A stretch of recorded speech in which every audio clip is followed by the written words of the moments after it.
네, 불안을 이기는 방법. 여러분 혹시 푸른 하늘 은하수 노래 알아요? 한번 불러볼래요? 푸른 하늘 은하수 하얀 쪽배에 수나무 토끼 몇 마리? 여러분 이 노래를 정확히 알고 있는 사람 혹시 있나요? 자, 이 노래는 사실 제목이 따로 있어요. 제목 아는 사람? 네. 오, 맞아요. 어떻게 알았지?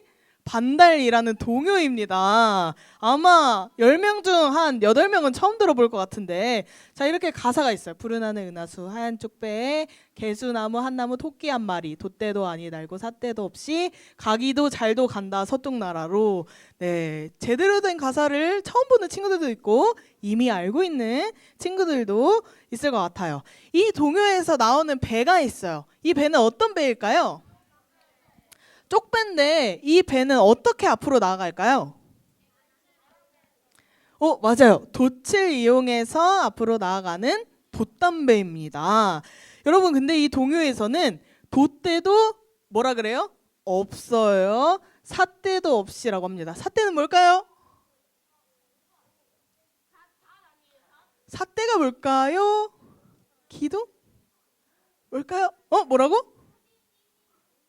맞아요. 노 젓는 거 있죠? 자, 이 배는 우리가 이제 현재 탈 수 있는 그런 유람선처럼 어떤 엔진이 가동돼서 가는 배가 아니라 돛이 있어야 바람 불어서 그 방향으로 갈 수 있고 삿대가 있어야 저어서 내가 방향을 원하는 대로 바꿀 수 있는 돛담배입니다. 근데 이 동요에서는 돛대도 없고 삿대도 없이 잘 간다고 써져 있지만 실제로는 이 배에는 돛이 있어야 되고 이 삿대가 있어야 앞으로 나아갈 힘을 얻고 또 방향을 내 마음대로 바꿀 수가 있어요. 근데 만약에 이 두 가지가 없으면 어떻게 될까요? 배가 그냥 파도가 이렇게 치는 대로 그 비슷한 자리에서 계속 머물고 있을 거예요. 파도가 이쪽으로 가면 이쪽으로 잠깐 갔다가 저쪽으로 가면 또 저쪽으로 갔다가 원하는 방향으로 마음대로 움직일 수가 없을 거예요. 아무리 좋은 것들이 많이 있어도 올바른 방향으로 나아가게 하는 힘이 없다면 원하는 곳으로 가지도 못하고 그냥 그 자리를 떠돌기만 합니다. 그러면 여러분 우리가 살아가면서 우리 삶을 올바른 방향으로 나아가게 하는 힘은 뭘 것 같아요? 뭘 것 같아요? 오늘 말씀 속에서 알려주고 있습니다. 우리 삶의 돛, 우리가 올바른 방향으로 나아가게 하는 힘은 무엇인지 우리가 함께 깨닫는 시간 되기 바랍니다. 자, 그 전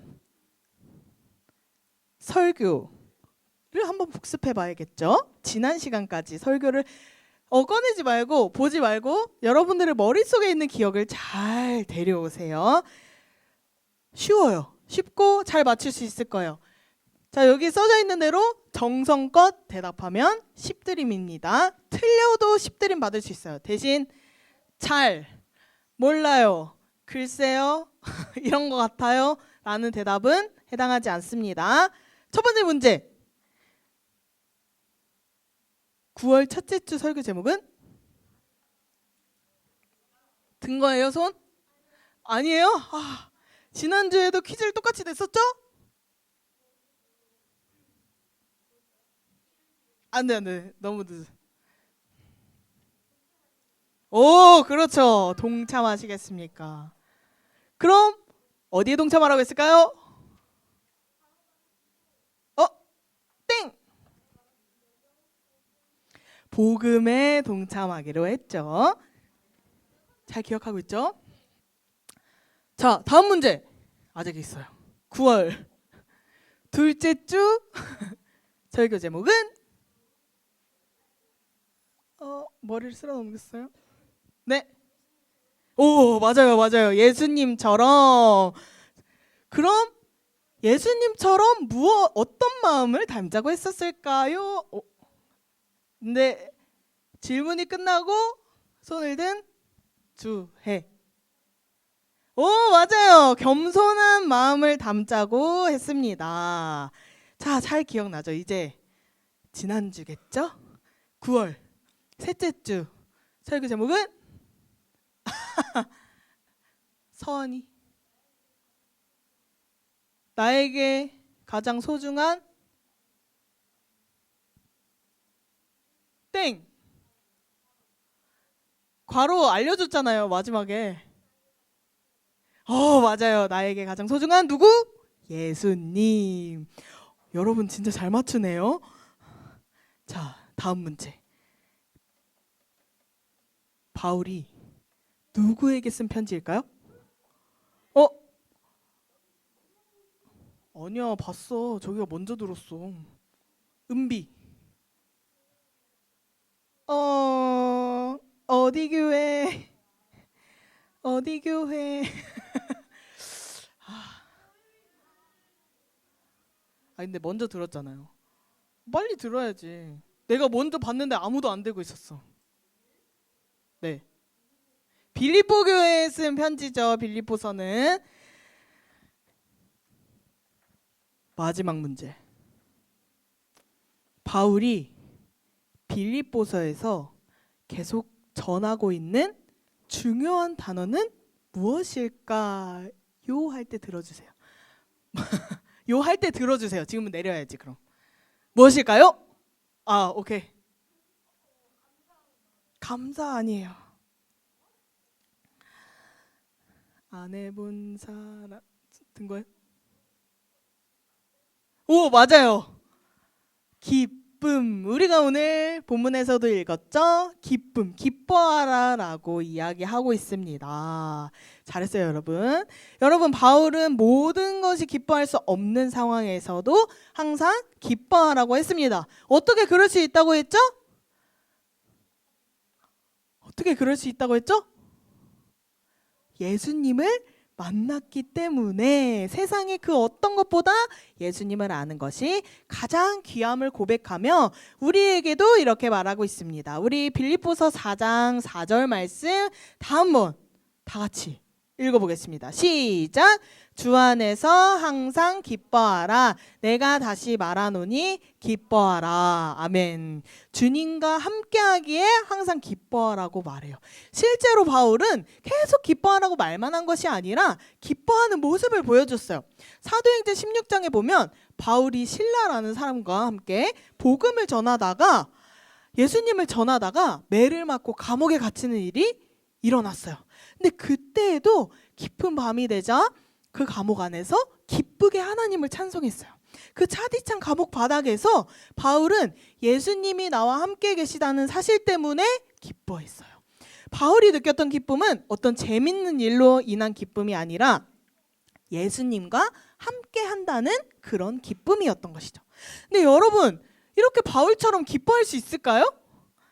사실 우리가 기분 좋을 때는 기쁠 수 있잖아요. 기쁨을 쉽게 느낄 수 있어요. 그런데 기분이 좋지 않고 나쁜 일이 생겼을 때 기뻐하기가 참 어려운 것 같아요. 근데 어떻게 이 말씀을 지킬 수 있을까요? 우리 삶에는 참 기뻐할 일보다 기뻐하지 않을 일들이 너무나 쉽게 일어난단 말이죠. 우리 삶에서도 기쁨이 사라지는데 여러분, 기쁨이 사라지면 뭐가 찾아올까요? 불안, 슬픔, 두려움, 걱정, 이런 마음들이 찾아오겠죠. 그래서 우리는 그럼 기뻐하라고 했으니까 이런 안 좋은 마음들을 물리치기 위한 노력도 합니다. 근데 여러분, 내가 원하는 점수를 위해 밤새 본 적 있나요? 내가 원하는 걸 이루기 위해 열심히 노력해 본 적 있어요? 있어요? 게임하느라? 네. 전도사님의 경험을 한번 이야기해 줄게요. 전도사님은 대학교에서 뭘 공부했을 것 같아요? 신학? 뭐라고? 대학교에서 뭘 공부했을 것 같나요? 수능은 대학에 가기 위한 공부죠. 뭘 공부했을 것 같아요? 수학? 전도사님 수학을 못해요. 전도사님은 피아노를 전공했어요. 피아노. 근데 대학교 들어가면 사실 펑펑 놀 줄 알았는데 시험이 너무 많은 거예요. 맨날 매주 교수님 만나서 내가 연습한 거 보여줘야 되죠. 그리고 많은 같은 걸 전공하는 친구들 앞에서 연주도 해야 되죠. 막 이렇게 계속 막 앞에서 피아노 치는 일이 너무 많은 거예요. 그래서 전도사님은 정말 4년 중에 한 2년 이상은 맨날 새벽 5시에 버스 타고 학교 갔다가 밤 10시 반에 다시 돌아왔어요. 맨날 피아노 연습하느라 그렇게 최선을 다해서 정말 열심히 했어요.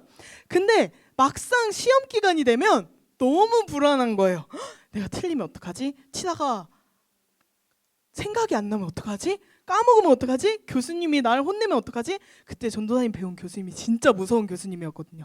와, 막 불같이 화를 내시는 분이었어요.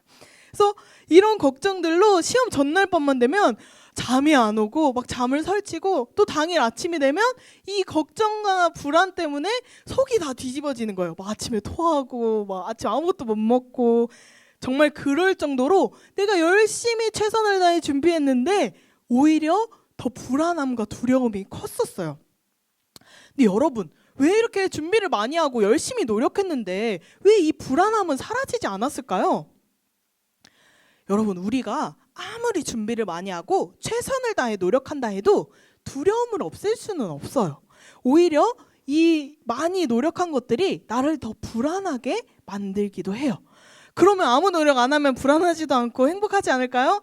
그런 말이 아니죠. 우리가 해야 할 일은 최선을 다해야 목적지에 다다를 수는 있지만 그 최선이 기쁨을 주지는 않아요.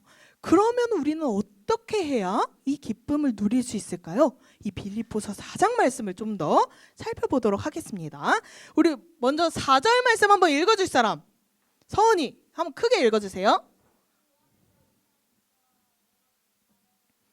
아멘. 자, 여러분 지금 소리내서 한번 하하하고 웃어볼래요? 자, 바울이 말하는 기쁨은 이런 기쁨일까요? 아니죠. 바울이 말한 기쁨은 우리가 억지로 만들어내는 기쁨이 아니에요. 재밌는 일이 없어도 내가 갖고 싶은 걸 얻지 못해도 얻을 수 있는 기쁨이에요. 왜냐하면 그 기쁨은 어디 안에서 이루어져요? 주 안에서, 예수님 안에서 주어지는 기쁨이기 때문입니다. 바울이 이 편지를 쓸 때 어디 있었어요? 감옥에 있었어요. 감옥은 절대 기쁜 일이 일어날 수 없는 곳이에요. 내가 이 감옥에서 풀려나는 게 가장 기쁜 일일 거예요. 그런데 바울은 이 감옥 안에서 내가 언제 풀려날지도 모르고 내가 죽을지도 모르는 이 상황 가운데서 기쁨을 잃어버리지 않았어요. 왜냐하면 자신이 예수님 안에 있다는 사실을 잊어버리지 않았기 때문이에요. 예수님이 나를 구원해 주시고 예수님이 나와 항상 함께 하신다는 확신이 바울에게는 큰 기쁨이 되었던 거예요.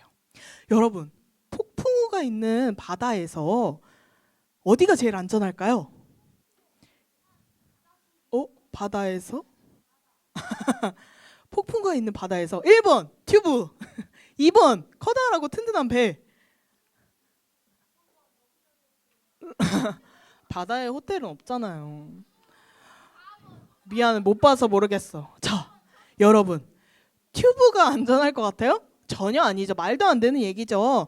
우리가 예수님 안에 있다는 건 마치 그런 것과 같은 거예요. 폭풍우가 치는 바다에서 절대 부서지지 않는 가장 튼튼한 배 안에 있다는 걸 이야기합니다.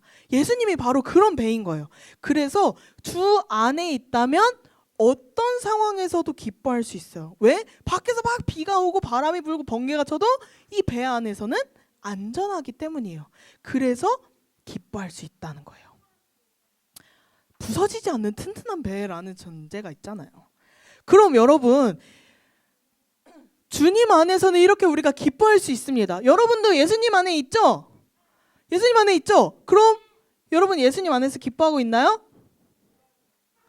예수님 안에서 기뻐하는 사람은 어떤 모습으로 사는 사람일까요? 어떻게 해야 예수님 안에서 기뻐하는 사람일까요? 얼굴을 찡그리지 않는 사람일까요? 자, 우리 그 다음 구절을 한번 볼게요. 우리 5절 읽어줄 사람. 설아 한번 크게 읽어주세요. 5절 시작.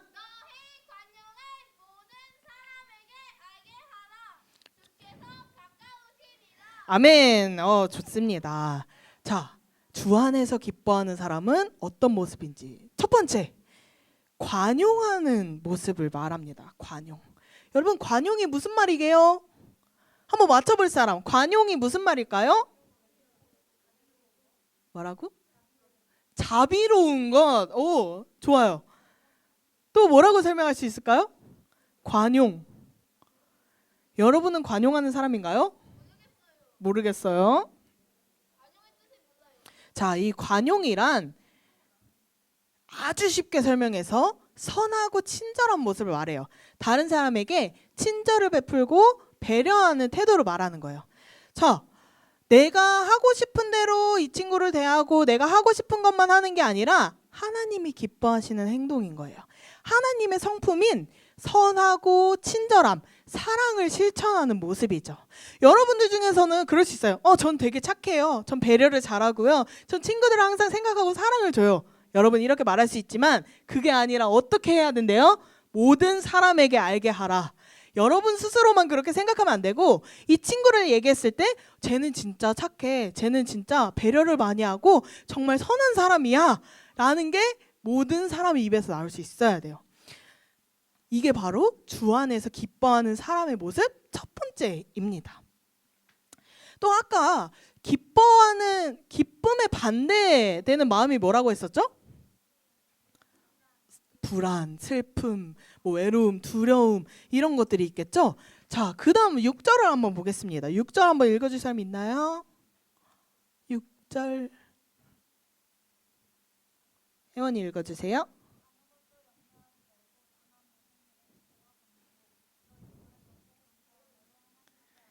아멘. 자, 두 번째는 기뻐하는 삶은 염려하지 않는 삶과 연결되어 있습니다. 여러분, 우리 마음에 걱정이 가득 차면 기쁨이 들어올 수 있을까요? 없어요. 왜냐하면 내가 이 걱정을 어떻게 해결하느냐 생각하느라 기뻐할 새가 없거든요. 근데 하나님은 우리에게 그 걱정을 그냥 품고 살라고 하지 않으세요. 뭘 하라고 하시죠? 기도하라고 하시는 거예요. 우리의 걱정과 두려움을 기도로 하나님께 드리면 하나님이 그 기도를 들어주신다고 했어요. 그러면 이 문제들이 어떻게 될까요? 문제가 하나님이 해결해 주시거나 아니면 이 문제를 해결할 수 있는 힘을 나에게 주신다고 하셨습니다. 그래서 우리는 아무것도 걱정하고 고민하지 않아도 돼요. 대신 하나님께 기도하면 됩니다. 이런 삶이 바로 주 안에서 기뻐하는 사람의 모습입니다. 그렇게 하면 우리에게 어떤 일이 일어날지 이어서 말해주고 있어요. 우리 7절 말씀은 다 같이 한번 읽어볼까요? 시작. 그리하면 모든 지각에 뛰어난 하나님의 평강이 그리스도 예수 안에서 너희 마음과 생각을 지키시리라. 아멘. 기도로 걱정을 맡긴 사람은 하나님이 주시는 놀라운 평강을 경험한다는 거예요. 이 평강은 우리가 어떤 상황이 해결되고 종료되어서 생기는 게 아니에요. 상황은 똑같아요. 여전히 어렵고 여전히 힘들고 나를 불안하게 하고 두렵게 해요. 문제는 해결되지 않았을 수도 있어요. 그런데 이상하게 내 마음은 평안함이 있는 거예요. 괜찮은 거예요. 그렇게 막 두려움과 불안에 휩싸이지 않는 거예요. 이게 바로 하나님이 주시는 평강입니다. 여러분의 마음을 지켜주는 튼튼한 성벽 같은 거예요. 밖에서는 걱정과 불안이 막 몰려와도 하나님이 주시는 평강이 있으면 우리 마음이 단단하게 지켜지는 것이죠. 우리가 얻는 기쁨은 바로 이런 거예요. 스스로 막 웃기려고 애쓰는 기쁨이 아니라 예수님 안에서 얻는 기쁨이요. 우리가 두려움을 없애려고 아무리 노력해도 이 두려움이 사라지지 않는 이유가 있어요. 두려움을 이길 수 있는 것은 평강인데 이 평강이 우리에게 없기 때문이에요. 두려움을 이길 수 있는 건 뭐라고요? 평강이요. 그럼 우리에게 없으면 이 평강을 어디서 얻을 수 있어요? 네, 두려움을 이길 수 있는 평강은 오직 부활하신 예수님께만 있어요. 오직 예수님만 우리에게 그 평강을 주시는 분이에요. 예수님 안에 있으면 우린 기뻐할 수 있고 기도할 수 있고 이 평강을 누리게 되는 것이죠. 그래서 우리에게 걱정과 두려움이 있을 때 기도하면 예수님이 평강을 주셔서 우리의 마음을 지켜주시는 거예요. 그분이 오늘도 살아계시고 나를 사랑하시고 우리 모두와 함께 하세요. 여러분 그 예수님을 믿길 바랍니다. 그 예수님과 함께라면 어떤 두려움에 빠지더라도 그 두려움은 그대로지만 그럼에도 우리는 예수님 안에서 기뻐할 수 있는 거예요. 특별히 오늘 말씀을 마치고는 전도 작정식을 할 거예요. 여러분 일주일 동안 기도했어요? 안 했어요? 안 했으면 어떻게 해야 되죠? 오늘 하면 되겠죠. 우리에게 생각나게 하신 아직 예수님을 모르는 그 사람들을 적을 거예요. 그 친구들에게 그 친구들이 아직 누리지 못한 예수님의 평강과 기쁨을 전할 수 있게 기도하세요. 먼저 기도하고 적는 거예요. 친구가 교회 안 올 것 같아요. 얘는 내가 아무리 말해도 안 와요. 그런 친구들을 어떻게 할까요? 어떻게 할까요? 기도해야죠, 여러분. 여러분이 할 일은 복음 전하기, 친구를 교회 초대하기입니다. 그럼 그 친구가 교회 오는 일은 누가 하실까요? 하나님이 하실 거예요. 내가 할 일에 최선을 다하고 하나님이 하실 일은 하나님께 온전히 맡기는 것. 여러분이 그걸 생각하면서 그 친구를 위해 기도하셔야 돼요. 여러분, 그래서 오늘 작정식을 하면서 여러분의 마음 다해 기도하는 마음으로 친구의 이름, 이웃의 이름, 가족의 이름 누구든지 좋아요.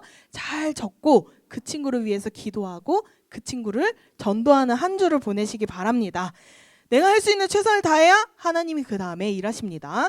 예수님 안에서 경험한 이 기쁨이 내가 아는 그 사람들에게도 잘 전해지는 한 주가 되기를 축복합니다.